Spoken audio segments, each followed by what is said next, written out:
We head a little inland and travel on the fast road east, avoiding the industrialised section of the coast, and enter the East Neuk, the name given to this corner of the kingdom, as Neuk is an old Scots word meaning corner. At Lower Largo is the bronze statue of Alexander Selkirk, the real-life sailor on whom Daniel Defoe based his famous book Robinson Crusoe. Alexander Selkirk went to sea as navigator on a privateer, which was involved in a number of gun battles during its voyage. Moored off the Pacific island of Juan Fernandez, hundreds of miles from anywhere, Selkirk demanded that the ship remained there until repaired, but was refused, so he then demanded to be put ashore with his belongings and some food for survival.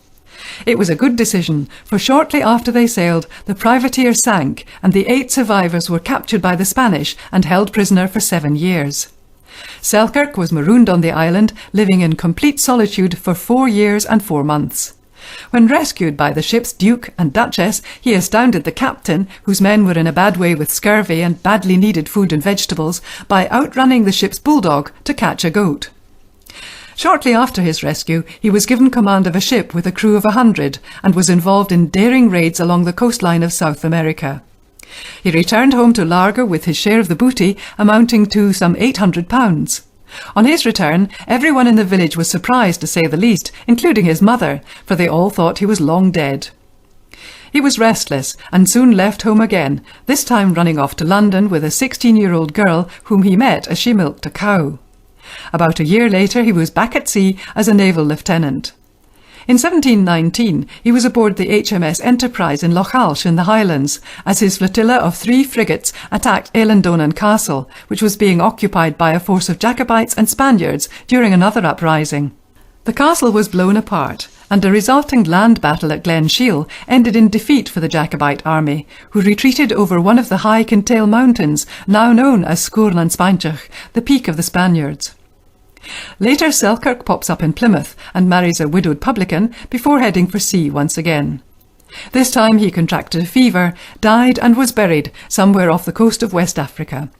Another great son of Largo was Sir Andrew Wood, Scottish admiral and loyal servant of James III and James IV. The king granted him the lands of Largo, and in return he had to keep the king's ship in a good state of repair and readiness for his regular trips to St Aidan's Chapel on the Isle of May. He built a castle using English prisoners of war, who also dug a canal about half a kilometre in length from the castle to the church, to which he was rowed in an 8-oared barge every Sunday by the prisoners.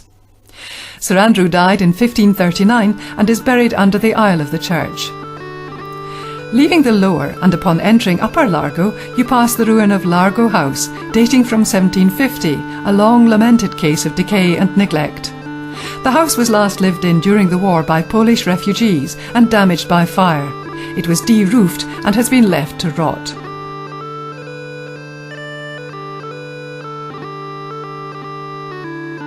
We leave Upper Largo, climbing up a small volcanic hill called Largo Law. Local legend says that it was created when the devil dropped a boulder on it, and an outcrop of stone at the top is known as the Devil's Chair. It was a local belief for centuries that deep within Largo Law there's a stash of hidden gold. Needless to say, the gold was never found, but strange to say, in 1819 a tinker uncovered a stone coffin on the hillside which contained a suit of armour and some items of silver. Some of the items found have been preserved in the Museum of Antiquities in Edinburgh.